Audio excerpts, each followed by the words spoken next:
Alright, so, move this out of the way. Jaguar XJ8, Jaguar, however you want to pronounce it, XJ8, this case it's an XJR from 2003. I need to replace the backlight of my climate control. It's very typical on these things from what I've found, where a lot of the bulbs over time will stop working. And mine have done the same. So we need to pull this part, and it's really very simple. If you've seen Robert's videos on YouTube, excuse me, you'll know just how easy it is. In my case, I actually did buy the replacement bulbs. There's your part number and that little bulb. I got these from Terry's Jaguar, I think it is, online. Ran me about $7.44 a piece. Didn't want to, but you'd be surprised how hard it is to actually go in and say, hi, I want a bulb that'll fit in this little brown holder so I can put my leads in myself. The local parts people are morons. Told me I couldn't possibly find anything like that, even though if I had Radio Shack still in town, I would. So anyway, back to the story. We got to pull this apart. You know what would help? Keys. Keys would help. 1 second. Keys. Keys are good. The one thing is I didn't disconnect the battery the last time I did this, so depending on where your gear shift sits, it may bong at you for a while. But the first thing you gotta do is pull this trim piece off, which is just a snap-off piece.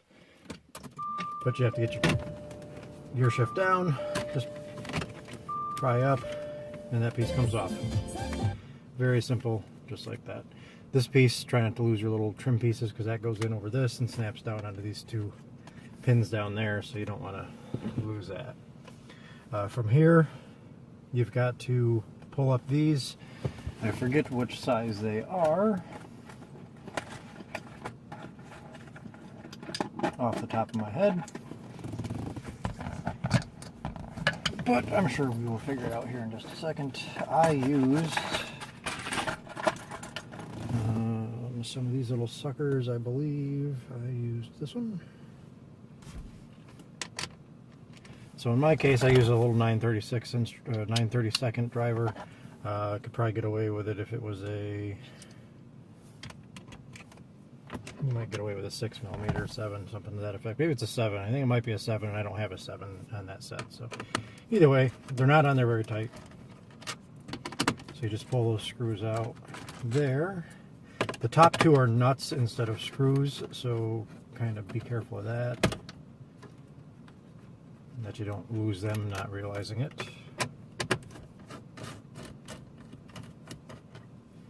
Okay, screws are out.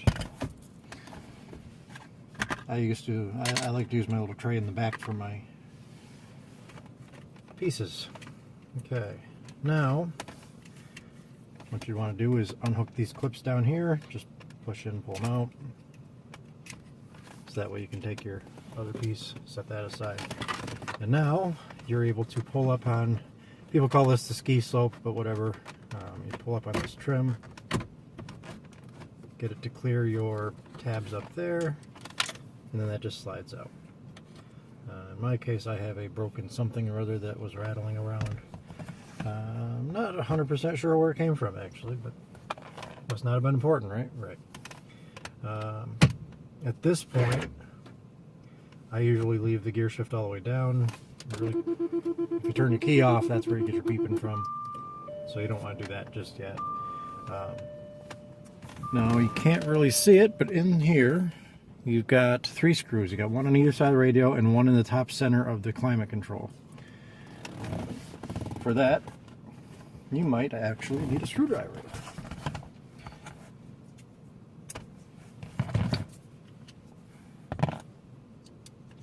Ideally, use a magnetic screwdriver for these, only because it's very hard to get most average sized fingers inside that gap in order to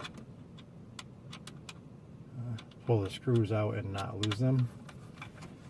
So magnetic comes in handy, just so you don't drop them, because dropping them in the dash would suck.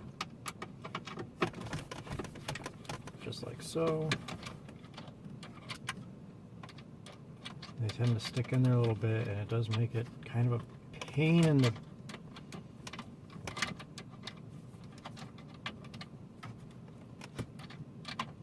And that one doesn't want to come out all the way, like it's just spinning and turning its gears.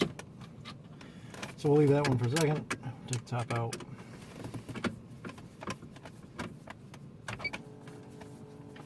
Guess I don't need the heat on it. Top screw. If I was smart, I would have brought pliers to grab that other screw. If I was smarter, I'd have brought needle nose pliers to grab that screw.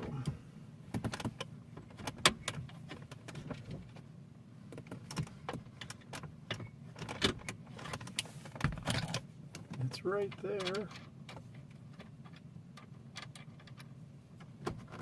But like I said, I can't get my finger in there all the way to get it. So this is where we do the wiggle.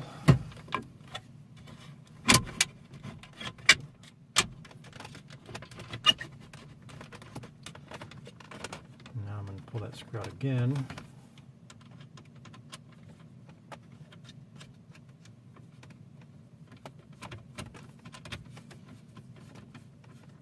Keeping my fingernail behind the screw to let it give it something to thread out with. There we go. Now the tricky part is these little tabs on the outside do catch on the side of the console here. So I mean they are a little bit flexible, but try not to break them as you pull them off and get stuck. And now you have your radio out. Some people disconnect the radio at this point.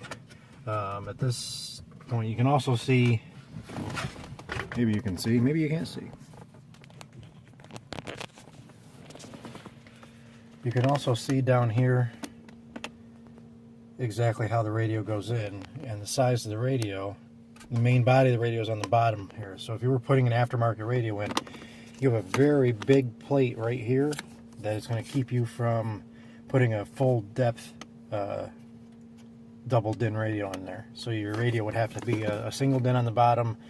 And there are aftermarket radios that do that, but it's a little bit tricky. But that's what you would do there. Now, people do disconnect the radio, or you can just kind of keep the radio out of the way, like so, and then pull your climate control out. Now, the climate control is kind of hard to get out, only because there are two tabs on the top of this thing. And they do go in pretty darn tight. So let me set you back up here for the moment.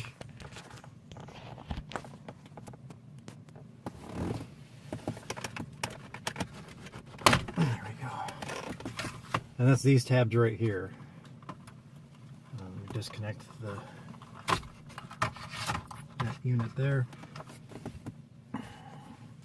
Bring it back down. Okay. That's these tabs right here that are going up into holes right there.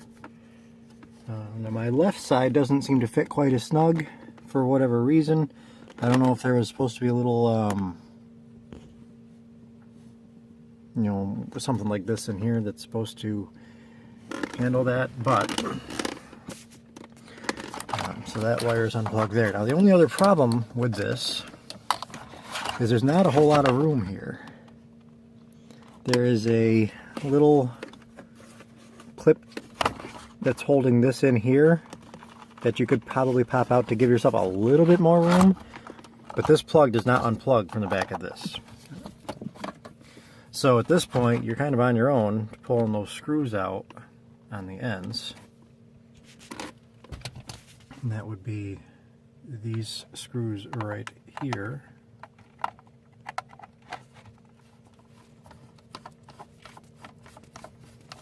Again, very small screwdriver screws. Use a magnetic. It'll make your life so much easier.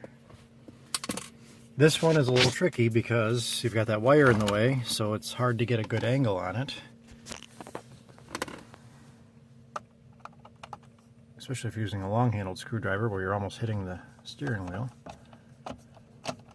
But in my case, we're going to go southpaw. See, if that wasn't magnetic, sucker's in the dash. So that takes care of the screws. And this cover has a couple little indentations down here. You have to squeeze in, top and bottom, and then the cover pops off. Now that cover, oops.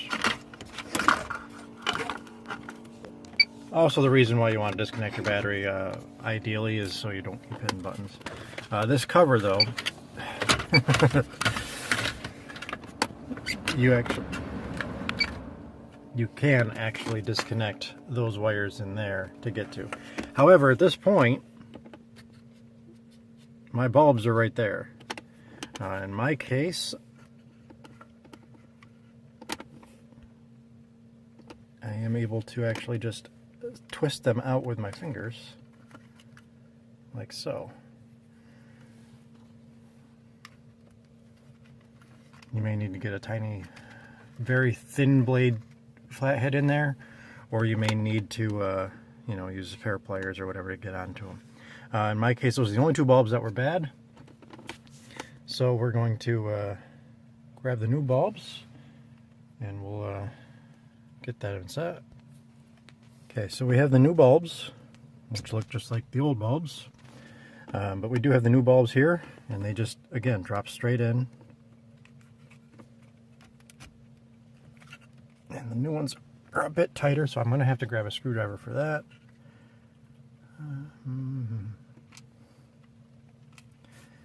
Yeah, because that's very tight. I don't know if my flat-bladed screwdriver sets are actually going to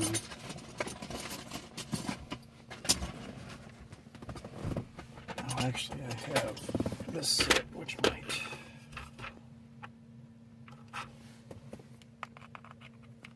score.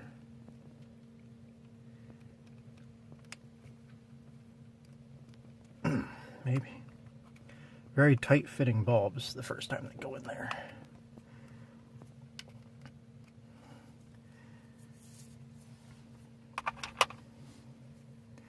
So that gets that in there.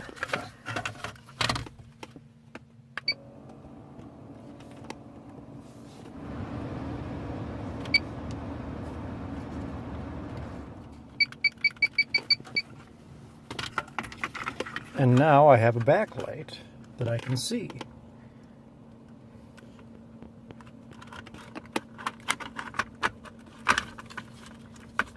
Just like so, and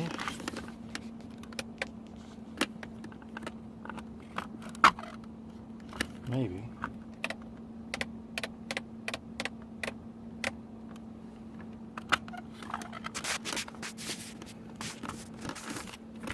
Very hard to see this on camera, actually.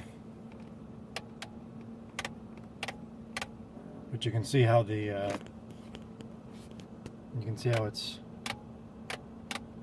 coming on with the lights when I turn the backlight on. So that's it. And then you just have to put it back in place. Take your little cover, pop that back on.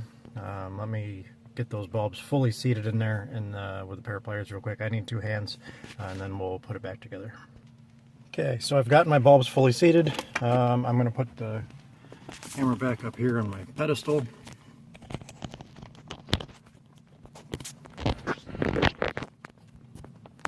And now you can watch me put it back together, since again I need a couple hands with that just to get my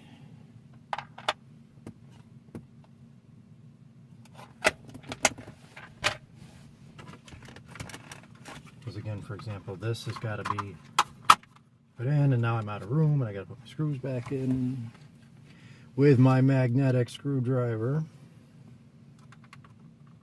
Actually, before we do that, I've had this apart before,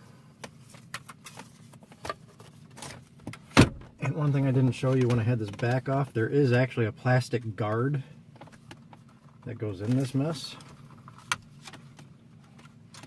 And it just sneaks in here under the wiring. I mean, it's nothing crazy, and I don't know for sure exactly how vital it is to the operation of the car. but once it came out of it, I figure I should probably put it back into it. It might be upside down.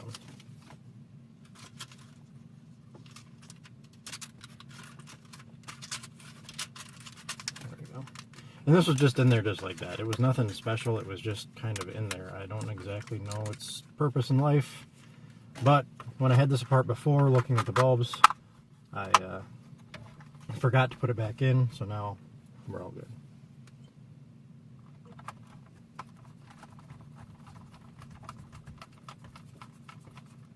Just like so. Again, this one on this side's a little tricky, only because it's an angle that the wiring doesn't lend itself kindly to. Just like that. And then again, just kind of line up your tabs with this one, and that goes in there.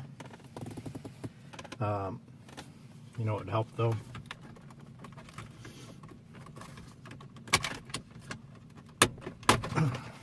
Plugging the back in. Don't forget to plug the back in. You'd be in for a hell of a surprise when you went to turn on your AC and it didn't work. So there we go. The radio fitting back in is a little bit of a trick, only because of the, getting the tabs on the side and getting the back in line. And as I say that, it slides right into place. At this point, the hardest part is just lining your holes up for the screws that go in there.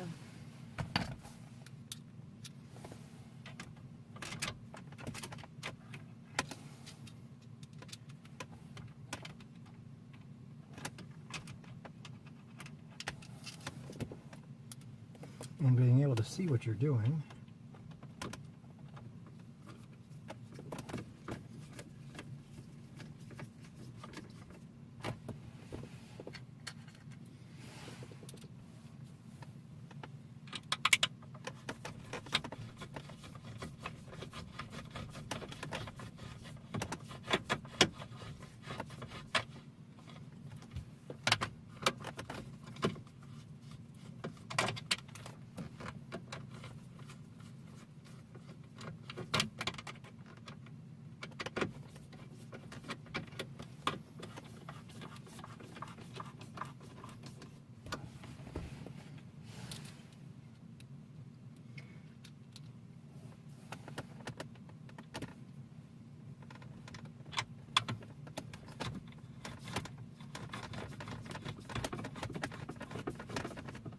Okay, screws are in.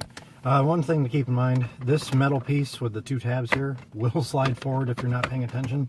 And it makes it real hard to make everything go back into place if that's not in place. Okay, now we're going to take our ski panel here. And this just kind of fits up in snug. Hey, that's where that piece went. The piece that I've set down and lost, but it actually goes up here to snap up under there, so that's probably why it was a little bit trickier getting it out. In my case, it doesn't seem to matter because this holds in there nice and firm regardless once you get that up in there, just like so. And, I mean, it's not coming out, so. Alright, so that goes into place just like so. Take our switch piece, plug our wires back in, they just snap into place like such.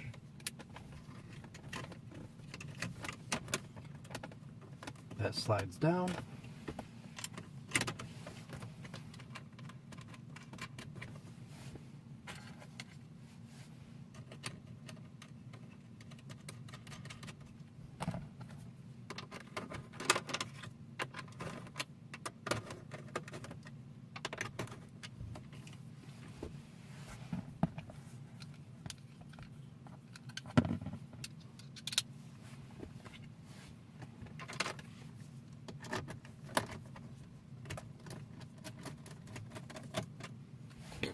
Obviously, you don't have to go crazy with the torque on these.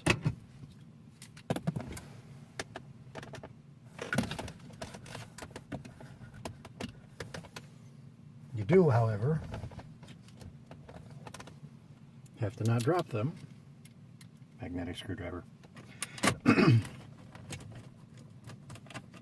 And just get them nice and just snugged up. Obviously you don't want to over crank them, you're going to break everything. Take your top piece. I like to snap that on and then put this little trim piece in second, just like so.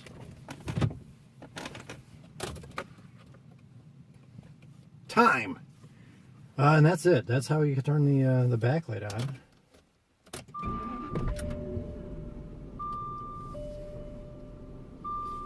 Just like so. So nice to be able to see my backlight again.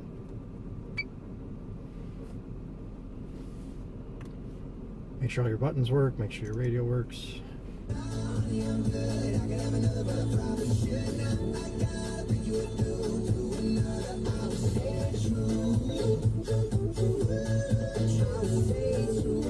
So the other issue that you might run into if you don't disconnect the battery is right now I'm showing a gearbox fault on the dashboard. Oops.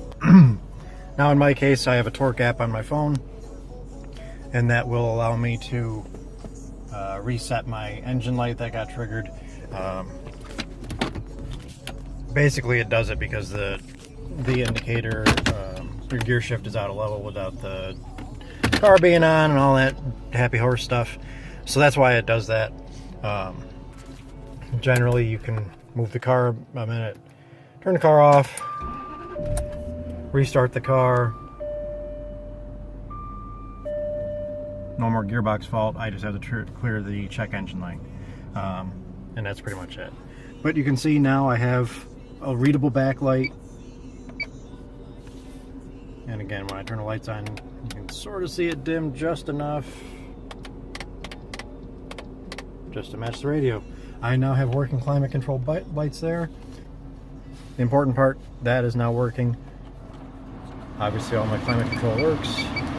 Anyway, hope you enjoyed. And that's pretty much it. That's how you change your backlights in a nutshell. Pick up your tools, call it a day.